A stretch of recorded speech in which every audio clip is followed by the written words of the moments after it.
నమస్తేనా. నమస్తేనా. మొన్న ఆగస్ట్ 15 రోజున జెండా ఎగరేశారు మోదీ గారు. ఓకే. కానీ ఎగ్జాక్ట్ దానికి 3-4 రోజుల ముందల ఇండియా వ్యాప్తంగా ఒక ఆపరేషన్ జరిగింది. ఓకే. ఆపరేషన్ లో 250 నుంచి 260 మంది ముస్లింలని అరెస్ట్ చేయడం జరిగింది. అంటే దేశంలో ఏదో పెద్దగా ప్లాన్ చేశారంట, అది క్యాన్సిల్ అయింది. సో దాని పరంగా మీరేం చెప్పాలి? అన్నా సెంట్రల్లో ఎప్పుడు వరకు మోడీ గవర్నమెంట్ ఉంటుందో ఈ మన ఎంత కుట్రలు చేసినా, ఎన్ని బాంబులు పెట్టినా, ఏం చేసినా ఏం తగ్గేదే లేదు, ఏం అవ్వదన్నా. ఒకవేళ అదే కాంగ్రెస్ గవర్నమెంట్ ఉంటే సెంట్రల్లో 100% అది సక్సెస్ అవుతుండే అన్న.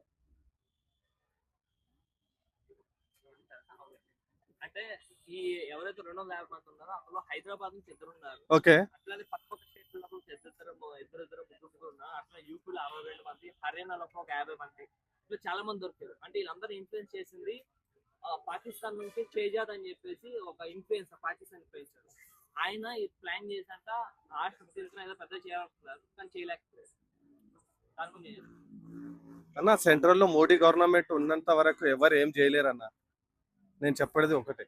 అంటే దేశంలో ఎవరైతే ముస్లిం ఉన్నారో చాలా మంది వారికి, ఆ ముస్లిం అందరినీ కూడా అంటే ఒకటే కమ్యూనిటీ చెందిన వారు కదా, అంటే వేరే కమ్యూనిటీ వాళ్ళు కూడా లేదు. అది కూడా బయట నుంచి ఇల్లీగల్ ఇమిగ్రేట్స్ కూడా కాదు, మన దేశంలో పుట్టిన ముస్లింలు చేయడం అంతవరకు కరెక్ట్. ఇదైతే దేశద్రోహమే వాళ్ళు చేసింది యాక్చువల్గా. ఎందుకంటే ఈ దేశం తిండి తింటూ, ఈ దేశంలో గాలి వీచుకుంటూ, ఈ దేశంలో స్వేచ్ఛగా తిరుగుతూ, వాళ్ళు పరాయి దేశం అంటే పాకిస్తాన్కి ఇక్కడ నుంచి మనం విభజించడానికి మనకు సంబంధం లేదు. అలాంటి వాళ్ళకు సపోర్ట్ చేయడం, వీళ్ళను చట్ట ప్రకారం కఠినంగా శిక్షించాలి. వేరే దేశాల్లో అయితే షూట్ చేసి పడేద్దరు, ఉరిశిక్షలేద్దరు, రాళ్లతో కొడుతురు. ఒక భారతదేశంలో వీళ్ళకి స్వేచ్ఛ ఉంది. ఇట్లాంటి మూర్ఖులను, ఇట్లాంటి దేశద్రోహులను government immediately shoot and shut order చేయాలి. ఇంకొకరు కూడా చేయరు ఇట్లాంటి. ఇప్పుడు మీరు మన దేశంలో ఎక్కడ ఏదైనా అల్లర్లు జరిగినా అది మూలాలు భాగ్యనగరంలో ఉంటాయి. ఈ భాగ్యనగరంలో కొందరు రోంగ్యాలు కానీ ఇట్లాంటి కానీ కొంచెం ఇప్పుడు ఎంఐఎం పార్టీలు అని వీళ్ళందరూ పెంచి పోషిస్తారు. వీళ్ళు పెంచి పోషించేటోళ్ళనే ఫస్ట్ షూట్ చేసి పడేయాలి. ఎందుకంటే వీళ్ళ వల్లనే దేశం నాశనం అయిపోతుంది.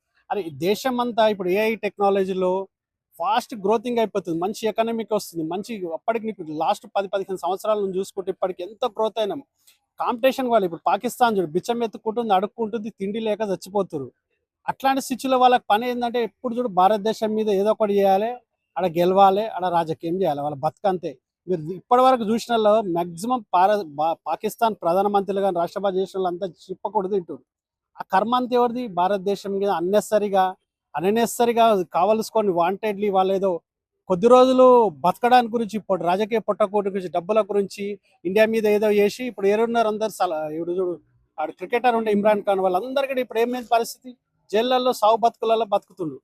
అట్లనే వాళ్ళకు కర్మఫలం అని విడిచిపెట్టేది. ఎప్పుడైతే భారతదేశం సుస్థిర దేశం, ఎవ్వరికి హాని చేయలేదు, ఎవ్వరి కూడా మనం వేరే దేశం పైన దండెత్తలేం. అట్లాంటి దేశం ఇప్పటికి కూడా బతుకుతుందంటే, ఇన్ని యుగాలైనా సృష్టి పుట్టినప్పటి నుంచి భారతదేశం ఉందంటే దానికి కారణం ఇక్కడ ఉన్నంత మంచితనం, ఇక్కడ ధర్మపాలన. కానీ వీళ్ళు ఇదే అలుసుగా తీసుకుంటే ఆడున్నది చెప్పనించుగా చెస్ట్. అది నరేంద్ర మోడీ గారు, ఆయన ఉన్నత శాతం ఎవ్వడేం బీకలేడు, ఎవ్వడేం చేయలేడు. ఉన్నాడు అమిత్ షా చాణక్యుడు, ఆయన ఉన్నంత సేపు కూడా ఏం చేయలేరు. వాళ్ళు ఉన్నంతసేపు భారతదేశం సురక్షితం. వేరే ఇప్పుడు కాంగ్రెస్ పార్టీ వచ్చిందంటే వీళ్ళకి పండుగగా ఏడ దొరుకుతాడు. ఇప్పుడు మనం నిలబడాలంటే కూడా చుట్టుపక్కల అంతా బాంబు డిటెక్టర్లు పెట్టుకొని తిరగవలసి వస్తుంది.